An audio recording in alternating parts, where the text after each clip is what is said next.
हरियाणा की हर अपडेट के लिए बेल आइकन दबाएं और सब्सक्राइब करें STV हरियाणा न्यूज। नमस्कार, स्वागत है आपका। मैं हूं नंदिनी मिश्रा। आपके साथ सीधा रुख करते हैं फटाफट हरियाणा का। गणतंत्र दिवस के दिन राजधानी दिल्ली में किसानों के ट्रैक्टर मार्च के दौरान हुई हिंसा मामले में दिल्ली पुलिस ने एक और गिरफ्तारी की है। दिल्ली पुलिस की स्पेशल सेल ने लाल किले पर उपद्रव करने वाले मोस्ट वांटेड मनिंदर सिंह को गिरफ्तार किया है। जानकारी के मुताबिक मनिंदर सिंह उर्फ मोनी दिल्ली के स्वरूप नगर का रहने वाला है। पुलिस के मुताबिक मोनी उम्र 30 साल का है। लाल किले पर प्रदर्शन के एक वीडियो वायरल में मनिंदर सिंह को तलवार लहराते हुए देखा जा सकता है। पुलिस ने इसके घर से भी गिरफ्तारी के बाद 2 तलवारें बरामद की हैं। आरोपी मनिंदर सिंह का फेसबुक और दूसरे सोशल मीडिया पर पोस्ट देखकर कट्टर हो गया था। दिल्ली पुलिस के मुताबिक आरोपी अक्सर सिंघू बॉर्डर जाया करता था। पूछताछ में बताया कि सिंघू बॉर्डर पर किसानों के भाषण सुनता था। स्पेशल सेल ने मोनी को दिल्ली के पीतमपुरा के एक बस स्टॉप से मंगलवार को गिरफ्तार किया था।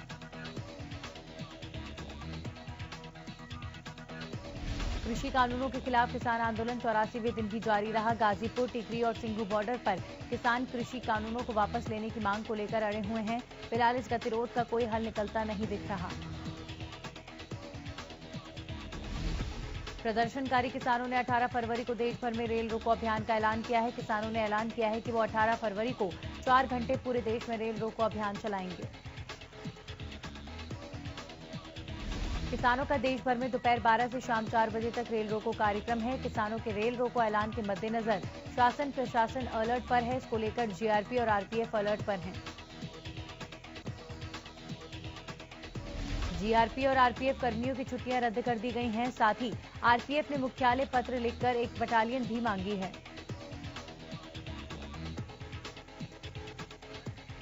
किसान नेताओं का कहना है कि उन्हें कानून वापसी से कम कुछ भी मंजूर नहीं। किसान संगठनों का कहना है कि नए कृषि कानूनों को 1 से 1.5 साल तक के लिए निलंबित रखने का सरकार का मौजूदा प्रस्ताव उन्हें स्वीकार नहीं। किसान यूनियन के नेता राकेश टिकैत ने अल्टीमेटम देते हुए कहा कि 2 अक्टूबर तक सरकार हर हाल में कृषि कानूनों को वापस ले ले। वहीं सरकार का कहना है कि वो इसमें संशोधन के लिए तैयार है, लेकिन कृषि कानून वापस नहीं होंगे। किसान आंदोलन को लेकर बीजेपी नेता एवं पूर्व राज्यसभा सांसद वीरेंद्र सिंह ने सरकार को सुझाव दिया है।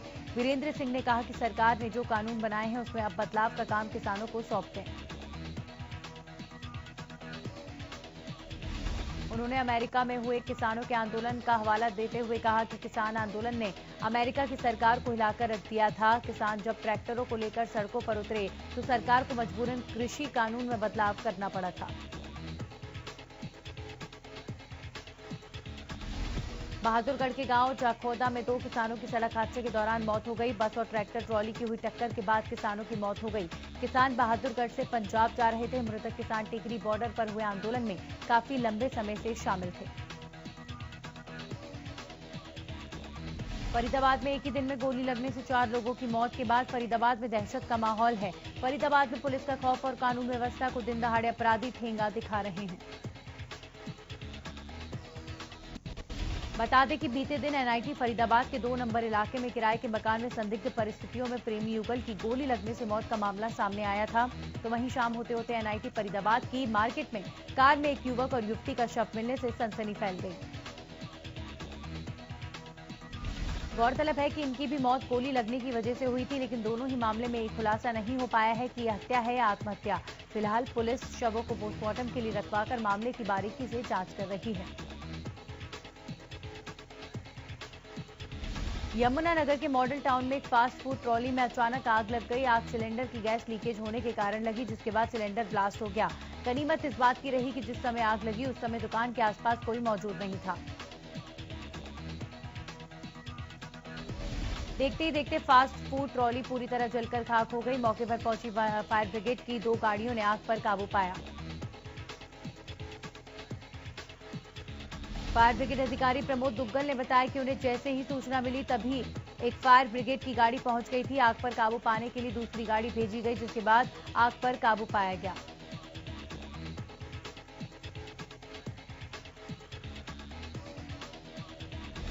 बहादुरगढ़ में सुबह घने कोहरे के कारण वाहन चालकों को परेशानी का सामना करना पड़ा। इस दौरान विजिबिलिटी महज 10 मीटर दर्ज की गई। पिछले दिनों लगातार धूप निकलने के बाद एक बार फिर कोहरा देखने को मिला।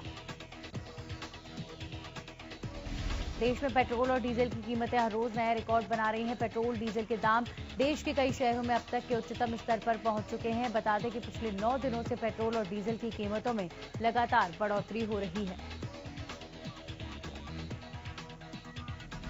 देश के कई हिस्सों में पेट्रोल 100 रुपए प्रति लीटर की दर से बिक रहा है। दिल्ली में 1 लीटर पेट्रोल की कीमत आज 89.54 है और डीजल प्रति लीटर 79.95 रुपए में मिल रहा है। कैथल में मंगलवार को सीवन थाने की पुलिस ने कार्रवाई करते हुए एक युवक के अपहरण के आरोप में 2 बदमाशों को गिरफ्तार किया। आरोपियों के पास से पुलिस को फिरौती में लिए गए कुछ रुपए और इस्तेमाल की गई गाड़ी भी बरामद हुई है। मामले की जानकारी देते हुए जांच अधिकारी ने बताया कि ज्ञान सिंह की शिकायत के मुताबिक उसका 28 साल का भतीजा राहुल ठेकेदारी का काम करता है, जो 14 फरवरी को घर से काम पर जाने के लिए निकला था, लेकिन शाम को वो वापस घर नहीं लौटा, जिसके बाद परिजनों ने सीवन थाने में मामला दर्ज कराया। जांच के दौरान पुलिस को जानकारी मिली कि कोई व्यक्ति राहुल को किसी झूठे केस में फंसाने का दबाव बनाकर 10 लाख रुपए की फिरौती मांग रहा है। इस मामले की जानकारी मिलते ही पुलिस ने मुस्तैदी दिखाई और आरोपियों की तलाश में निकल पड़ी। हाईवे पर पुलिस द्वारा नाका लगाया गया, जिसको देखकर आरोपी जींद की तरफ जाने की कोशिश के समय रहते पुलिस की टीम ने आरोपियों को धर दबोचा। एसएचओ राजेश कुमार ने यह भी बताया कि जब इन आरोपियों को नाके पर रोकने की कोशिश की गई तो उन्होंने पुलिस पर भी गाड़ी चढ़ाने की कोशिश की। फिलहाल पुलिस ने आरोपियों को 3 दिन के रिमांड पर लिया है। पानीपत बस अड्डे के पास मौजूद नाला लोगों के लिए परेशानी का सबब बना हुआ है। नाले पर रखी स्लैब टूटकर नाले में ही गिर चुकी है। नाले की गहराई करीब 6 फीट है।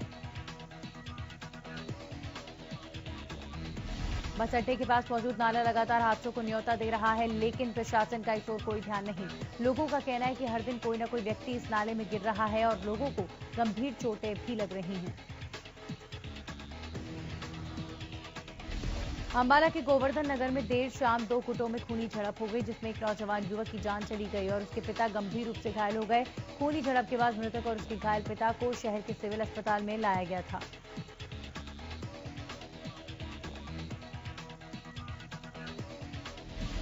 युवक के पिता की गंभीर हालत को देखते हुए उन्हें पीजीआई चंडीगढ़ रेफर कर दिया गया था। वहीं मामले में मृतक के परिजनों ने इलाके की मौजूदा पार्षद के परिवार पर हमले के आरोप लगाए हैं। उधर सूचना मिलते ही शहर के सिविल अस्पताल में भारी पुलिस बल तैनात कर दिया गया और मौके पर पहुंची पुलिस ने जांच शुरू कर दी।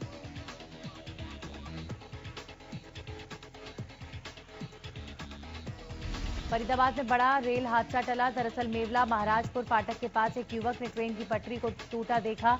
टूटी पटरी को देखने के बाद युवक ने इसकी जानकारी रेल विभाग को दी, जिसके बाद रेलवे विभाग हरकत में आया। मौके पर पहुंचकर विभाग ने तेजी से मरम्मत का कार्य करवाया। चश्मदीद के मुताबिक वो सुबह इधर घूमने के लिए आया था, तभी उसने देखा कि रेल की पटरी टूटी हुई है। उसके मुताबिक एक गाय के ट्रेन की चपेट में आने के चलते पटरी टूट गई थी और अगर समय रहते इसकी सूचना विभाग को नहीं दी जाती तो कोई बड़ा रेल हादसा हो सकता था।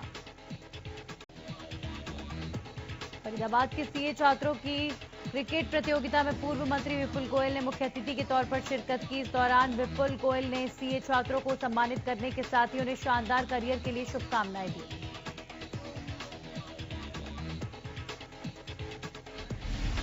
हरियाणा के पूर्व मुख्यमंत्री भूपेंद्र सिंह हुड्डा के खिलाफ ईडी ने चार्जशीट दायर की, जिसमें 4 पूर्व आईएएस अधिकारियों के नाम भी शामिल हैं। दरअसल पंचकुला जमीन घोटाले के केस में ईडी ने भूपेंद्र सिंह हुड्डा के खिलाफ चार्जशीट दायर की है, जिसमें हुड्डा के अलावा ईडी ने 21 अन्य लोगों के नाम भी इस चार्जशीट में शामिल किए हैं। ये मामला 30 करोड़ रुपए की कीमत के 14 औद्योगिक प्लॉट्स के आवंटन से जुड़ा है। आरोप है कि 2013 में हुड्डा के करीबियों को इन प्लॉट्स का आवंटन किया गया था। किसान आंदोलन के बीच कांग्रेस के राज्यसभा सांसद दीपेंद्र हुड्डा मंगलवार को गोहाना पहुंचे, जहां उन्होंने आंदोलन के दौरान अपनी जान गंवाने वाले किसान राजेश मलिक के परिवार की मदद की। इस मामले के दौरान दीपेंद्र ने 2 लाख रुपए की राशि किसान परिवार को दी। इसके साथ ही दीपेंद्र ने केंद्र सरकार को कृषि कानूनों के खिलाफ जमकर घेरा। किसान आंदोलन को समर्थन देते हुए दीपेंद्र ने कहा कि किसान और किसानी के अस्तित्व की लड़ाई है, इसलिए शांति और अनुशासन के साथ एकजुट होकर हम सभी को संघर्ष करना होगा, इसी से हमारी किसानी बचेगी।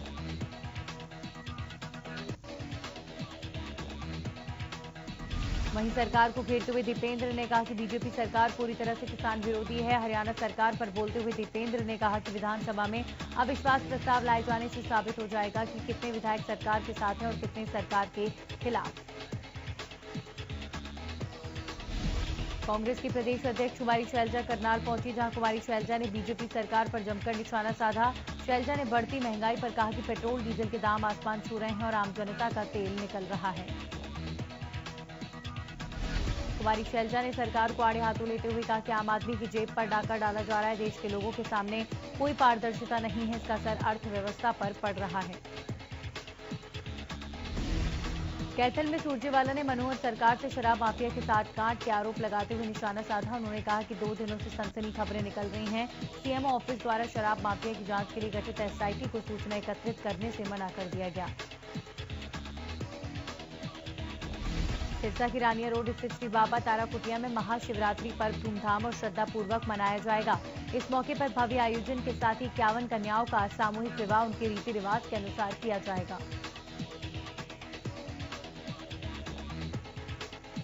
9 मार्च को सत्संग भवन में पूर्व सांसद एवं फिल्म अभिनेत्री जयाप्रदा द्वारा शिव विवाह नाटिका का मंचन और तांडव नृत्य की प्रस्तुति दी जाएगी। स्वयं जयाप्रदा ने जारी किए वीडियो संदेश में कहा कि वे पहली बार देश में अपनी शिव नाटिका का मंचन श्री बाबा तारा की तपोस्थली पर करने सिरसा आएंगी।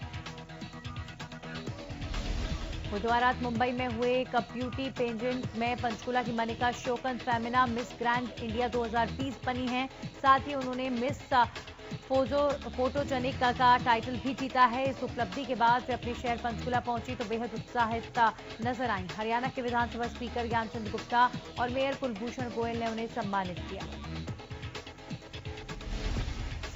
सर्दियों में पहाड़ों पर बर्फ जमने और मानसून में बरसात कम होने से हथनी कुंड बैराज में जलस्तर कम हो गया है, जिससे जल संकट का खतरा मंडराने लगा है। हथनी कुंड बैराज पर पिछले 4 दिनों से 1200 से लेकर 2500 क्यूसेक पानी है। अधिकारियों का कहना है कि 4 साल पहले 2017 में ऐसे हालात बने थे जब पानी इतना कम हो गया था, लेकिन पानी की कमी को देखते हुए यूपी की तरफ पानी नहीं भेजा जा रहा। सिंचाई विभाग के अभियंता आरएस मित्तल ने बताया कि हथनी कुंड बैराज पर पानी का लेवल बढ़ता और कम होता रहता है।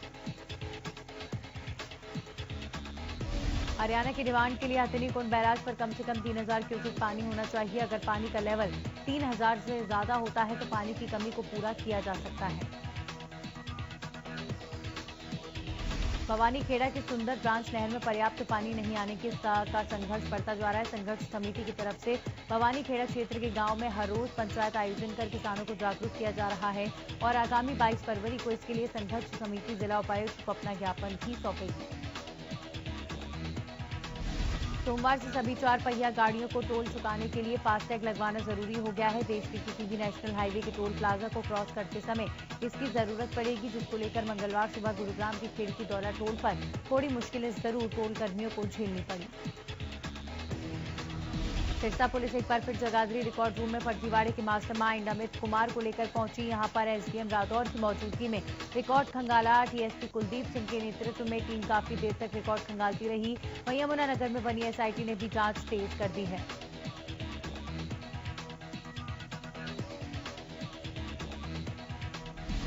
महम में राजकीय पॉलिटेक्निक कॉलेज के गेट पर छात्रों ने ताला जड़ दिया और अपनी मांगों को लेकर जमकर नारेबाजी और विरोध प्रदर्शन किया। छात्रों ने कहा कि उनकी मांगें पूरी होने तक ताला नहीं खुलेगा। लॉकडाउन की वजह से पूरे साल ऑनलाइन पढ़ाई करवाई गई, सेशनल परीक्षा ऑनलाइन ली गई।